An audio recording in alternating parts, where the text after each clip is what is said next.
भागवत की जो माता है वो अपने पुत्र को तप चर्या करने के लिए वन में भेज देती है, जैसे सूर्यवती ने ध्रुव कुमार को भेज दिया। और एक चीज बताए, कहते हैं माता के दोष से पुत्र चरित्रहीन हो जाता है, पिता के दोष के कारण वही बालक मूर्ख हो जाता है, और वंश के दोष के कारण कायर हो जाता है। और जब उस बालक में स्वयं का दोष होता है तो स्वयं के दोष के कारण वह दरिद्र हो जाता है। दोषिनो मात्र दोषेन पितृ दोषेन मूर्खता कार्यपाणं वंश दोषेन आत्मदोषाद दरिद्रता। तो अपनी दोनों माताओं से आज ध्रुव कुमार जो है प्रणाम करते हैं, और प्रणाम करने के बाद वन में जाने की आज्ञा मांगते हैं कि हे मैया, मैं अब वन में जाना चाहता हूँ, भगवान का भजन करना चाहता हूँ। हे मैया, आप मुझे अब आशीर्वाद दीजिए ताकि मैं वन में जाकर के भगवान को प्राप्त कर सकूं। माता देवो विदाई, माता देवो विदाई, तुम्हें है राम दुहाई।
समय सब गायना था, एक समय सब गायना था, एक समय सब गायना था।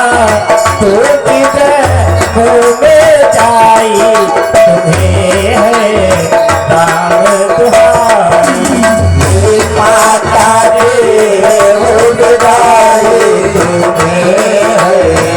राम दुहाई, माता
राम दुहाई माता दी हो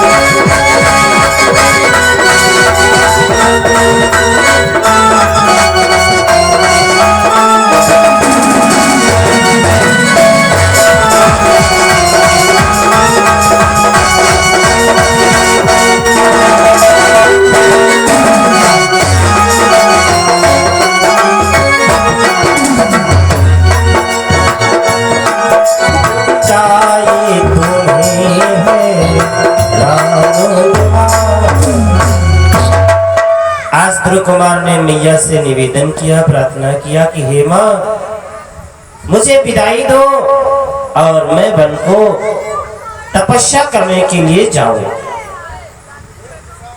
ए भैया, अभी तक तो मैया ने शिक्षा दिया, ध्रुव कुमार ने जैसे निवेदन किया मैया के मानो आंखों में आंसू आने वाले ही थे।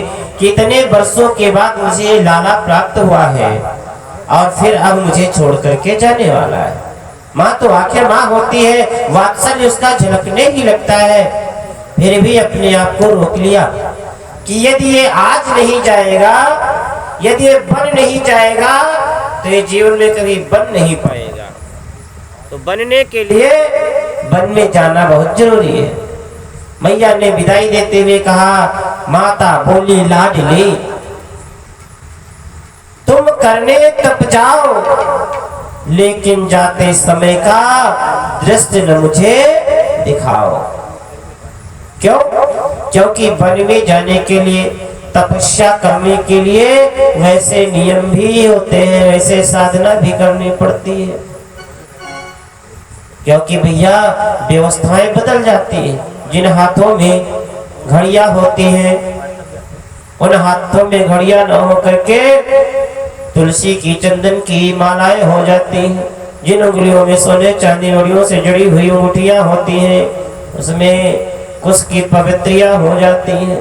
हाँ? जिस गले में सोने की चैन होनी चाहिए, राजाओं के लड़के हैं, तो वहां पर तुलसी की कंठी हो जाती है। और पैंट की जगह पर धोती, शर्ट की जगह पर कुर्ता हो जाता है। और रंगीन की जगह पर रंगहीन हो जाता है।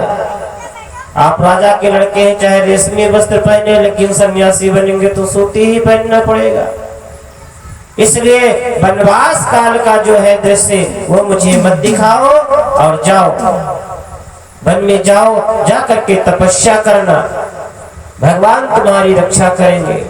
क्योंकि वन में हिंसक पशु भी होते हैं जो छोटे बालक को क्या बड़े बड़े मनुष्यों का भक्षण कर सकते हैं। लेकिन नारायण जी तुम्हारी रक्षा करेंगे। बेटा मैं तुम्हें आशीर्वाद देती हूँ। ध्रुव कुमार जैसे वन चलने को तैयार हुए, इतने में उत्तानपाद जी महाराज आ गए और उन्होंने कहा, बेटा वन जाने की कोई आवश्यकता नहीं है। मैं अपने तरफ से कहता हूँ कि तुम्हें गोदी में बैठने का भी अधिकार है और आधा राज्य में देने को तैयार है। ध्रुव कुमार ने जैसे सुना तो कहा, पिताजी जाने की हमने तैयारी की है, आप राज देने के लिए तैयार हो गए हैं। गोदी में बिठाने के लिए अभी तक डर रहे थे, अब मैं परम पिता की ही गोदी में बैठना पसंद करूंगा और उनके पास बैठने से संसार की जितनी भी सुख सुविधाएं हैं शायद मुझे अवश्य मिल जाएंगी। आप मुझे आशीर्वाद दीजिए। क्योंकि बताया गया है ना कि पितृ दोषेन मूर्खता, ये पिता का दोष लग गया बालक के चरित्र में, जीवन में, तो वो मूर्ख हो जाएगा। तो उस दोष से बचने के लिए आप हमें मूर्ख ना बनाए, बन जाने दीजिए। और कर्पाणन वंश दोषे, कभी कभी ऐसा भी होता है कि ना कि हमारे वंश की परंपरा है, हम जब तक यो काम कर न ले तब तक कुछ कर पे न करो। हाँ? और कहीं कहीं भैया अजीबो गरीब समस्याएं होती, अचानक कोई कहीं निमंत्रण कार्ड देने जा रहा हो और रास्ते में कोई गाड़ी से टकरा करके कुतिया मर जाए, तो दूसरे बच्चे का विवाह जब होने वाला होगा तो कहेंगे कार्ड ले लो, गाड़ी ले लो, लेकिन कार्ड तब तक न दो जब तक कहूं कुतिया मर न जाए, क्योंकि मारना भी जरूरी। तो ऐसे वंश की परंपराओं से बच करके रहना चाहिए। भागवत कहती कर प्राणिम वंश दोषेन, वंश के दोष से व्यक्ति कायल होता है। आज ध्रुव कुमार वन की ओर जा रहे हैं और जब वन में जाता है कोई या भगवान की शरण में जाने की तैयारी करता है तो भगवान के भक्त उसको मिलने के लिए आ जाते हैं। पहले दोष, लालच, ये सब आते हैं और जब उसका संकल्प दृढ़ हो जाता है तो भगवान के भक्त आ जाते हैं। नारद बाबा ने सोचा कि ये मेरा कोई भाई बनना चाहता है, मित्र बनना चाहता है, तो चल करके इससे मिलना चाहिए। और नारद बाबा आकर के मिले और मिलने के पश्चात पूछा कि बेटा तुम इस निर्जन वन में कहाँ जा रहे हो, आखिर क्या चाहते हो? जाओ, घर लौट जाओ, वन में जाओगे तो यहाँ हिंसक पशु है जो तुम्हारा भक्षण कर लेंगे। बेटा वापस चले जाओ, यहाँ तुम्हारी कौन रक्षा करेगा? ध्रुव कुमार ने कहा बाबा आप जब मुझे बेटा कहते हैं तो बेटा की रक्षा की जिम्मेदारी बेटा कहने वाले की बनती है। और आप भी वन में मुझे मिले हैं तो हमें ये तो नहीं लगता कि आप राजमहलों में वास करने वाले होंगे, तो ये तो जिम्मेदारी आपकी बनती है। अच्छा क्या गुरु किया है? भगवान को पाने के लिए गुरु दीक्षा बहुत जरूरी होती है, और यदि गुरु दीक्षा नहीं लोगे तो भगवान तुम्हारी तपस्या से इतनी शीघ्रता पसंद नहीं करेंगे और प्रसन्न भी नहीं होंगे। आज नारद बाबा ने जब ये कहा तो ध्रुव कुमार ने कहा बाबा आपने यानी कि गुरु दीक्षा ली है। नारद बाबा ने कहा तुमको कैसे पता चल गया मैंने गुरु दीक्षा ली है? कहा भैया कहा जाता है कि जो जिस विषय में जानता है शायद उसी के बारे में ज्यादातर पूछता है। और आप वन में मिले हैं, गुरु दीक्षा क्या बात कर रहे हैं, चर्चा कर रहे हैं, यानी कि आपने गुरु दीक्षा ली है। और गुरु दीक्षा लिया हुआ व्यक्ति गुरु दीक्षा दे सकता है, और आप तो हमें बेटा कहे हैं, आपका पूरा अधिकार है गुरु दीक्षा देने का। नारद बाबा समझ गए ये सच्चा भगवान का भक्त है और बिना तपस्या किए प्रसन्न किए वापस नहीं जाएगा। नारद बाबा ने उस बालक के तेज को देख करके कहा अहो तेजा क्षत्रियाणाम मना भग्या मने स्थिता बालो अप्यर्हता भक्ति यत समातो सवत्वता। हे बालक तुम क्षत्रिय के बालक हो, तुम्हारा तेज बता रहा है और मनुष्यों में तुम बड़े तेजवान हो, और मैं तुम्हें आशीर्वाद देता हूँ कि तुम्हें भगवान के दर्शन अवश्य होंगे और तुम्हारी पुकार को भगवान अवश्य सुनेंगे, तुम्हारी टेर को अवश्य सुनेंगे और उनको आकर के दर्शन देना होगा। आओ बेटा मैं तुम्हें गुरु दीक्षा दिए देता हूँ। अष्टधात्रा कहते हैं प्रकृति की अष्टधात्राएं विद्याएं होती हैं, और अष्टधात्र विद्या की साष्टांग निधि को नारद जी ने आज ध्रुव कुमार को प्रदान किया है। और प्रदान करते हुए कहा बेटा इसी का जप करना और इसी मंत्र के तेज से तुम्हें भगवान की प्राप्ति हो जाएगी। कौन सा मंत्र दिया? 12 अक्षरीय नारायण का वह जप मंत्र बताया जिससे भगवान को अति प्रसन्नता होती है उसका जप करने से। आइए हम सभी लोग उस मंत्र का एक बार स्मरण करते हैं। ओम नमो भगवते वासुदेवाय।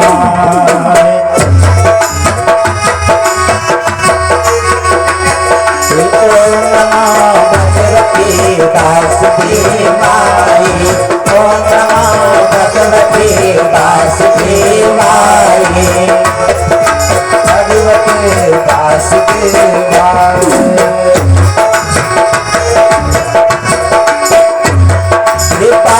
वासुदेवाय नंदनंदनाय वासुदेवाय नंदनंदनाय ओम नमो भगवते वासुदेवाय ओम नमो भगवते वासुदेवाय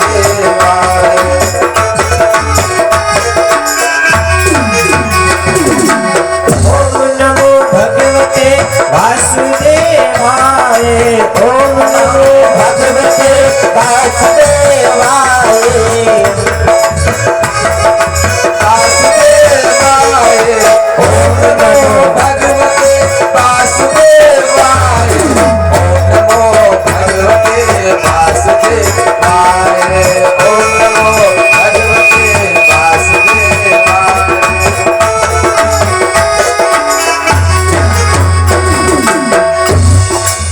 आज इस मंत्र को नारद जी ने दीक्षा के रूप में ध्रुव कुमार को दिया। 5 वर्ष का वह बालक इस नारायण मंत्र का जप किया। नारद जी ने बताया स्थान कि इस स्थान पे जाकर के तुम्हें जप करना है, तो कहा यमुना जी के पास जाना। और यमुना जी के पास में मधुबन है, मधुबन है। उस मधुबन में भगवान श्री कृष्ण का प्रतिदिन सानिध्य होता रहता है, राधा रानी के साथ में आते रहते हैं। यमुना जी में स्नान करना, मधुबन में इस नारायण मंत्र का जप करना, अवश्य भगवान तुम्हारे ऊपर कृपा करेंगे बेटा। नारद ने विधि सहित दीने छाहित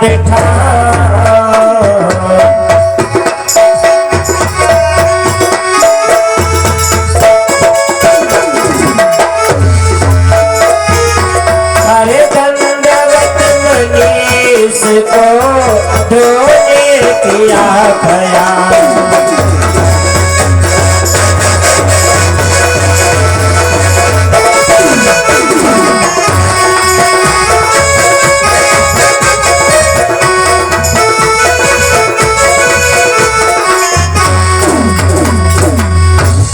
आज ध्रुव कुमार ने नारद बाबा को प्रणाम किया और आगे बढ़ चले। यमुना जी के तट पर पहुंचे। यमुना जी में सर्वप्रथम स्नान किया और स्नान करके वहां की दिव्य रेती को अपने शरीर पर लगाया है। लगा करके फिर स्नान किया और राधा रानी का स्मरण किया सर्वप्रथम। क्यों किया? कहते भैया जब राधा रानी का स्मरण करोगे तो भगवान राधा रानी के भक्त पर अतिशीघ्र कृपा करते हैं और उन्हें पसंद भी करते हैं कि मेरी प्रियतमना का जो भजन करता है वो मुझे बहुत ही प्रिय है।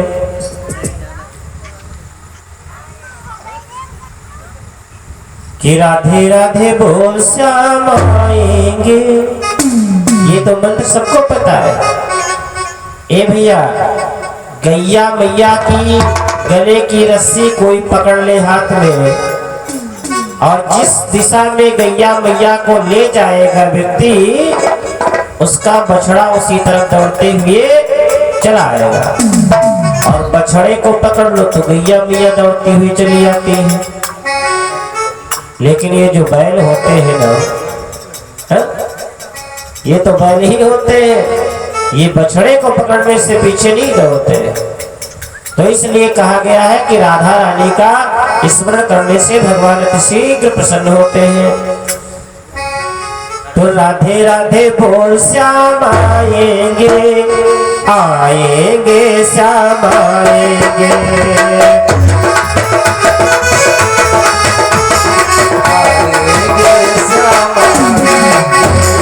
राधे राधे बोल श्याम आएंगे, आएंगे श्याम आएंगे। राधे राधे बोल श्याम आएंगे, आएंगे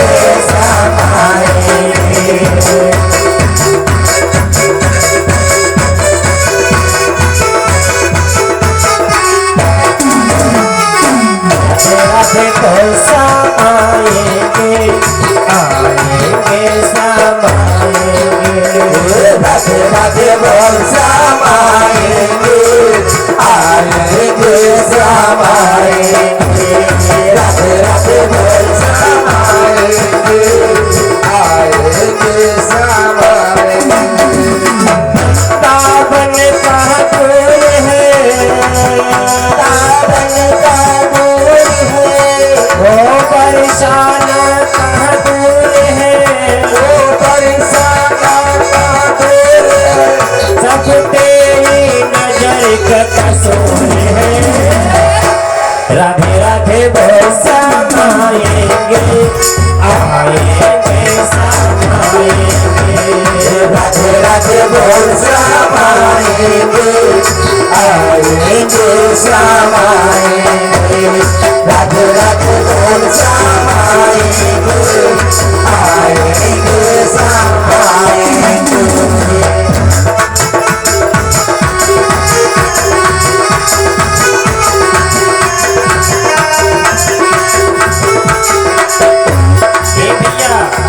ऐसे बोलने से भी नहीं काम चलता है, क्योंकि भगवान सब जान जाते हैं कि तुम क्या सोच करके बोल रहे हो, किसे देख करके बोल रहे हो और किस भावना से बोल रहे हो।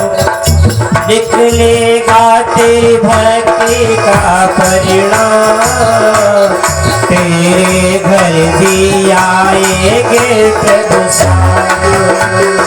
निकलेगा तेरी भक्ति का परिणाम, तेरे घर भी आएंगे प्रभु श्याम।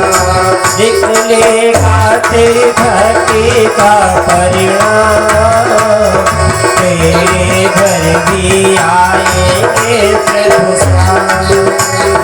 निकलेगा तेरी भक्ति का परिणाम, तेरे घर भी आएंगे प्रभु श्याम।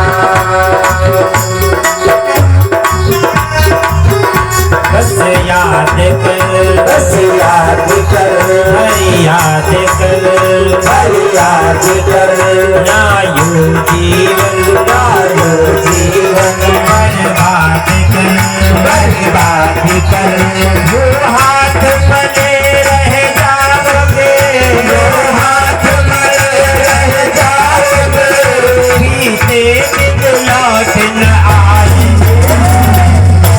राधे राधे बोल श्याम आएंगे, आएंगे श्याम आएंगे। राधे राधे बोल श्याम आएंगे, आएंगे श्याम आएंगे। राधे राधे बोल श्याम आएंगे, आएंगे श्याम आएंगे।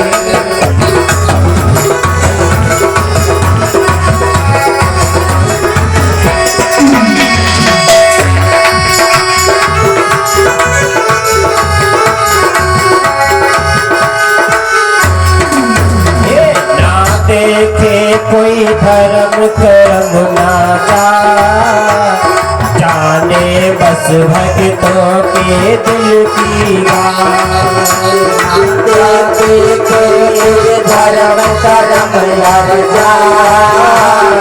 जाने, बस भक्तों के दिल की बात।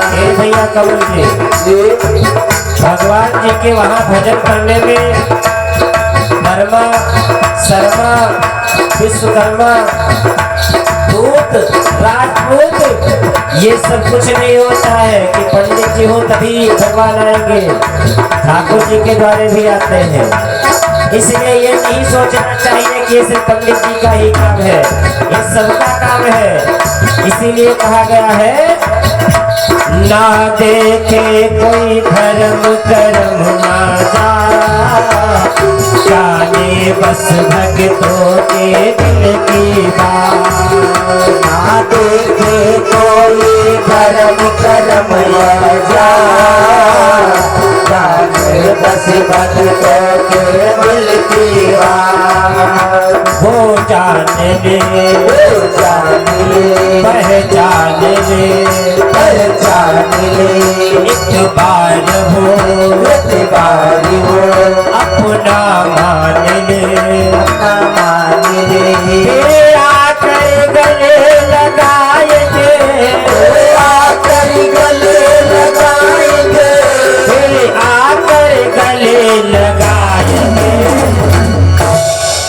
राधे वो समाएंगे, आएंगे समाएंगे।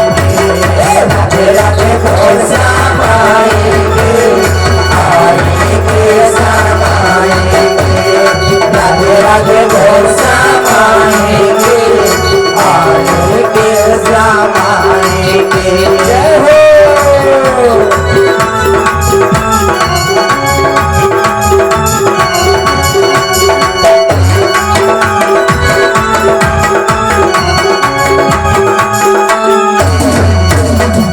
लाखों में किसी एक को चुनते हैं, अंदर की आवाज को सुनते हैं। लाखों में किसी एक को सुनते हैं, अंदर की आवाज को सुनते हैं। लाखों में किसी एक को चुनते हैं, अंदर की आवाज को सुनते हैं।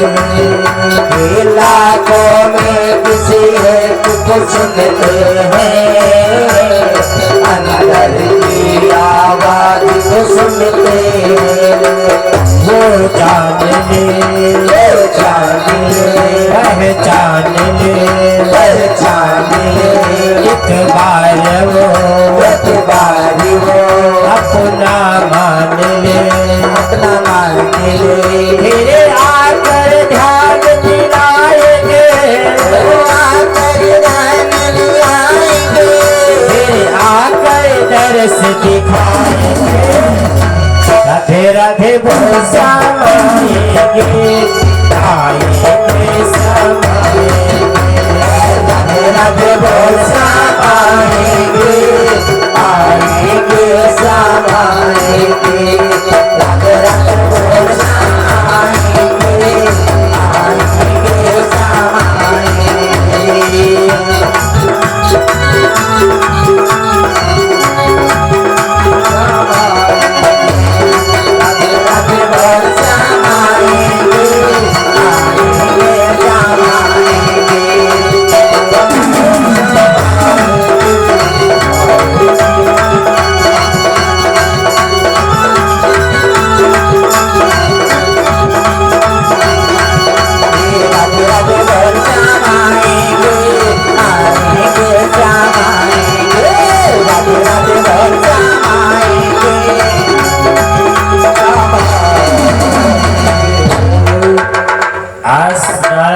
के द्वारा जो आदेश किया गया था उसी आदेश को ध्रुव कुमार पालन कर रहे हैं।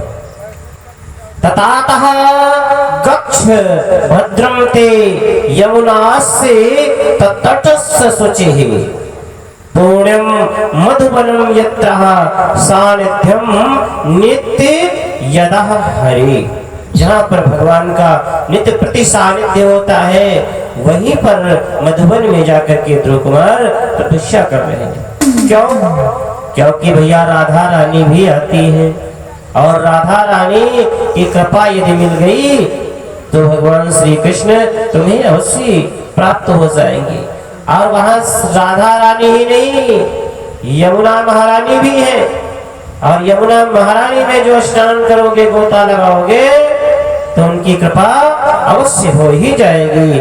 क्योंकि यमुना जी भी बेटा तुम्हारी तरफ से सिफारिश कर देंगी कि मेरा एक लाला आता है प्राणनाथ और मैं उसे अपने गोदी में बिठाती हूँ और फिर राधा रानी का स्मरण करते हुए तुम्हें याद करता है, जाकर के कभी उसको भी दर्श दे आओ। भगवान का सानिध्य अवश्य मिलेगा। नारद बाबा के बताने के अनुसार ध्रुव कुमार तपस्या में लग गए और ऐसे तपस्या की है कि धीरे धीरे भोजन का परित्याग कर दिया, फिर फल का परित्याग कर दिया, फिर जल पीना भी बंद कर दिया। और एक दिन तो ऐसा आया कि प्राण वायु भी रोक ली है ध्रुव कुमार ने।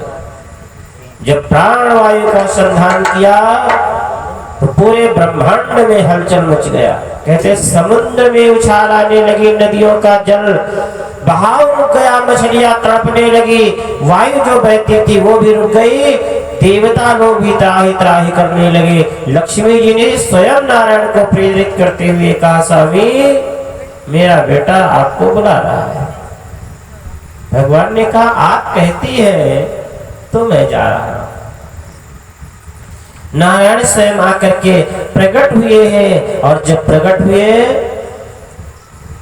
और जगाने का प्रयास कर रहे हैं तो भजन में इतना मगन है, जप में इतना ध्यान मग्न बैठे हैं कि आंखें खोल ही नहीं रहे हैं। ध्रुव कुमार जी, भगवान ने सोचा मैं यहाँ खड़ा हूँ।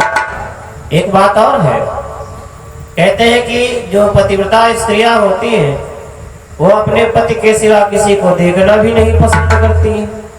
तो अब तो फोटो का विधान हो गया। पहले क्या होता था कि मिट्टी की मूर्ति बन जाती थी पतियों की, और उन्हीं का दर्शन करती थी। अब बताओ, उन्हीं का दर्शन, उन्हीं का ध्यान, और स्वयं का पति परदेश से कमा करके आ जाए, कुंडी खटखटाए, आवाज दे, और मिट्टी की ही मूर्ति के चक्कर में पड़े रहो तो फिर व्यर्थ है। ध्रुव कुमार तपस्या में लीन है। भगवान ने सोचा कि मैं इनके बंद नेत्रों से भी दिखाई पड़ रहा हूँ, तो बंद नेत्रों के सामने से जब हटूंगा तब ये खुले हुए नेत्रों से हमें देख पाएंगे। ध्यान से हट गए हैं प्रभु, और जैसे ध्यान से हटे ध्रुव कुमार की वह स्थिति हो गई जैसे जल से मछली को निकाल करके धूप में मिट्टी पर छोड़ दो, तड़पने लगते हैं।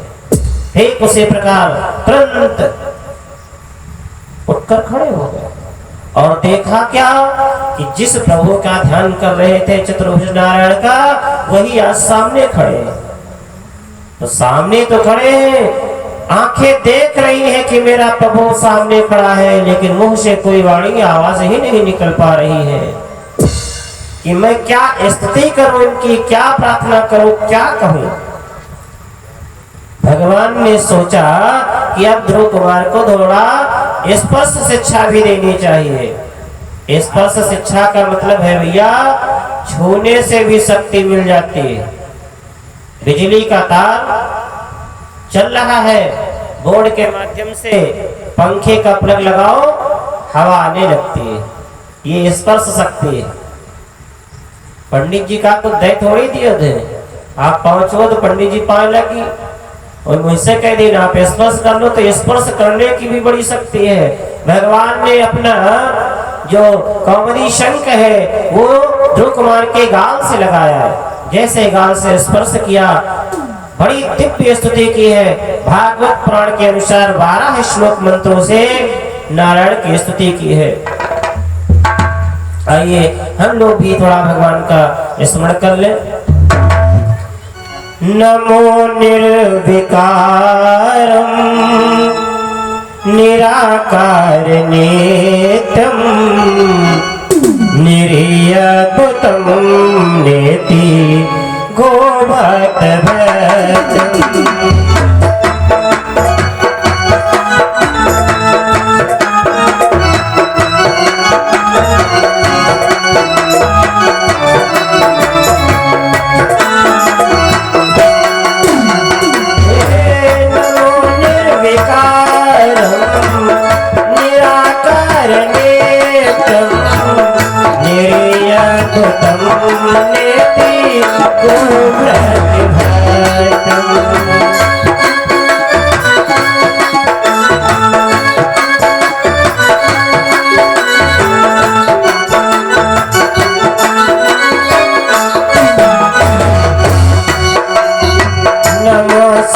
सच्चिदानंद आनंद रूपम, नमो सच्चिदानंद आनंद रूपम, भवताप संताप विसराय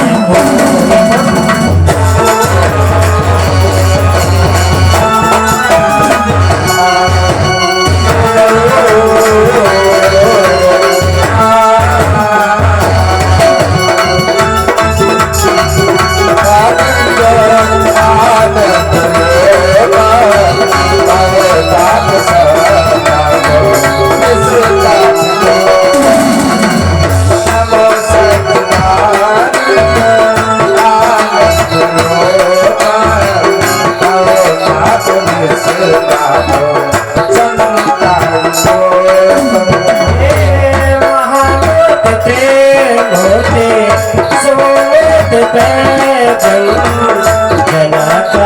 आकाश साहस यज्ञ। महामोदिते लोके ये स्फुरत्याज्ञं सदाकाश आकाश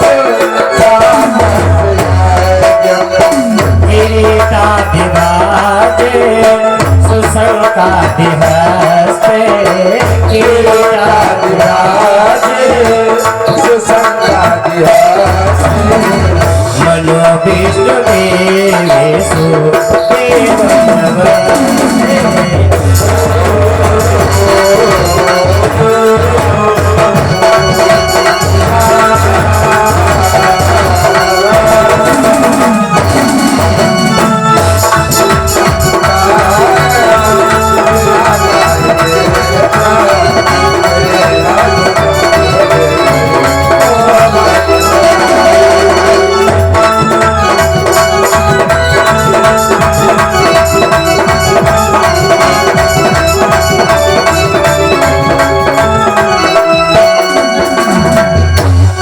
बोलो बाल कृष्ण भगवान की, सच्चिदानंद भगवान की।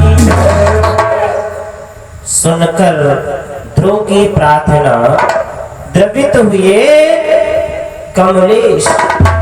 कहा लाल निश्चिंत हो, काटा कठिन कलेश। हे बेटा ध्रुव कुमार, मैं तुम्हारी प्रार्थना से, तुम्हारी तपस्या से अति प्रसन्न हूं।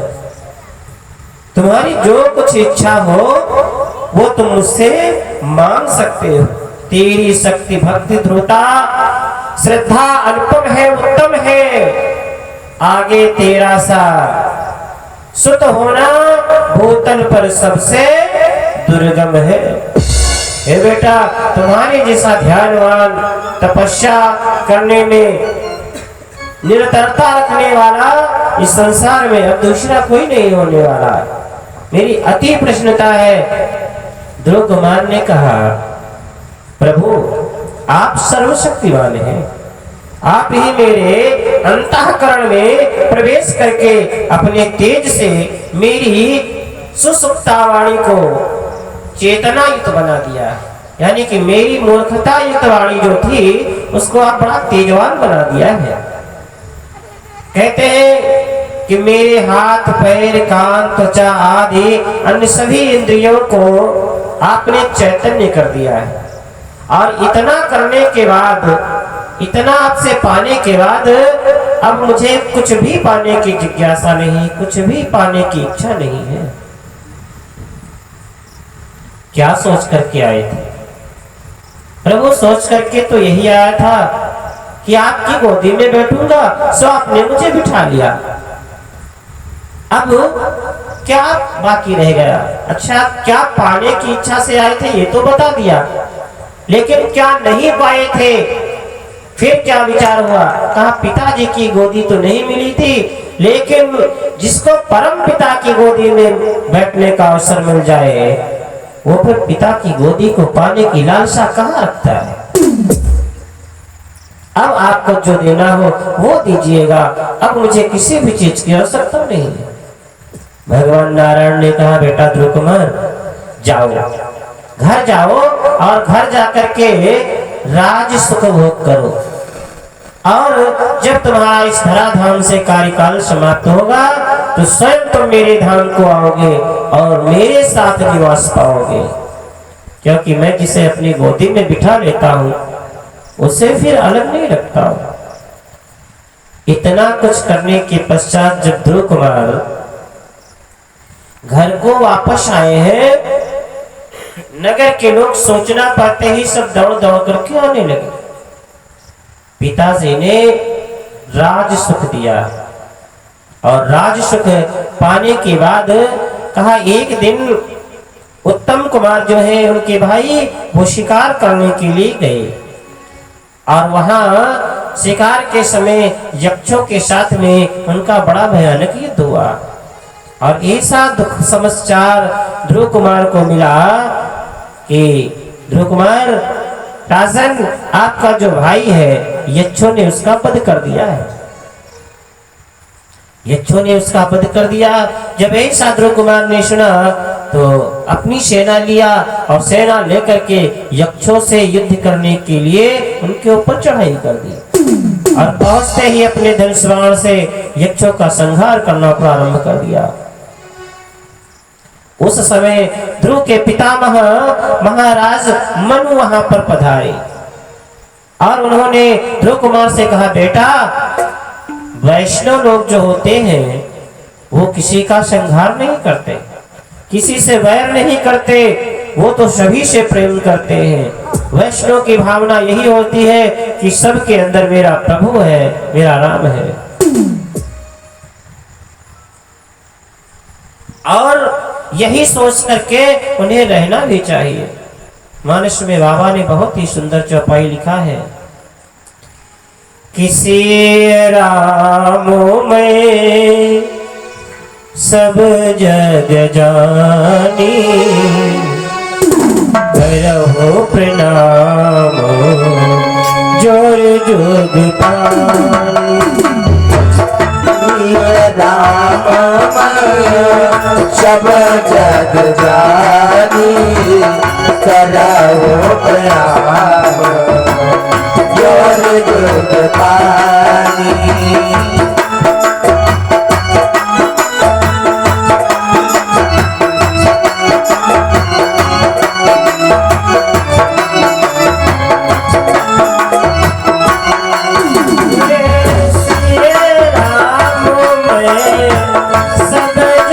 जाने करो प्रणाम।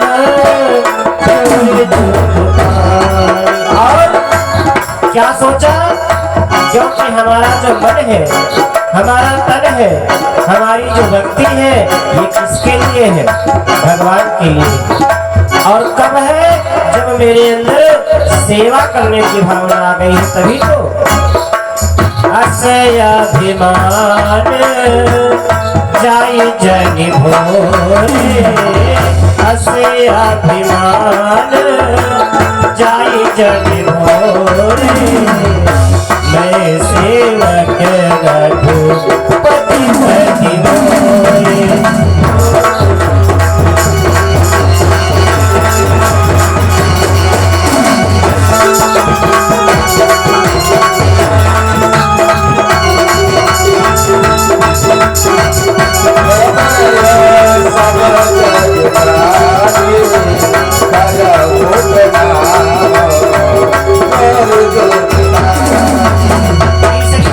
इसी के साथ में और लिखा है, क्या लिखा है? क्योंकि भगवान स्वयं राघवेंद्र सरकार ने अपनी राजसभा में बैठ करके कहा है, सब लोगों को संबोधित किया है, सब मम प्रिय सब मम पूजाए, सब ते अधिक मनुज गोहि भाए।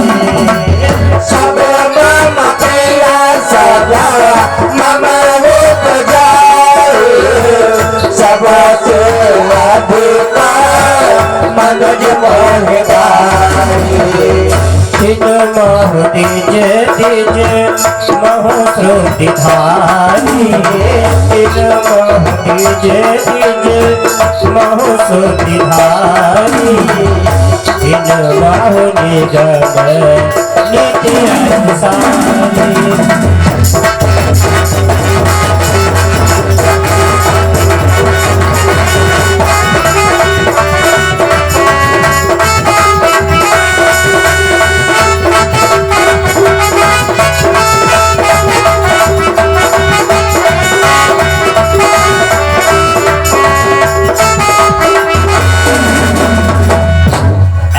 जब स्वयं मनु महाराज ने बताया कि आप वैष्णव हैं, भगवान के भक्त हैं, और भगवान ने कहा है कि सब मेरे पैदा किए हुए हैं, सब में मेरा वास है, और सभी में अपनत्व सब समझोगे तो किसी का वध नहीं करोगे। क्या तुम एक, तुम्हारे अंदर जो नारायण है दूसरा उसके अंदर नहीं है? उसके अंदर भी है, तो इसके वध के लिए क्यों तत्पर हो? और इसमें बड़ा अपराध जो है सो तुम्हारे भाई के ही द्वारा हुआ है। ऐसा जैसे समझाया गया, बताया गया। आज ध्रुव महाराज जी वहां से वापस आए हैं और वापस आकर के समयानुसार इस धराधाम पर रहे और फिर सात शरीर भगवान के धाम को पधारे हैं और धाम में पधार करके उनके द्वार पर ही निवास पाए हैं। ऐसे भगवान के परम भक्त को सतत प्रणाम है। बोलो ध्रुव भगवान की, बाल भगवान की।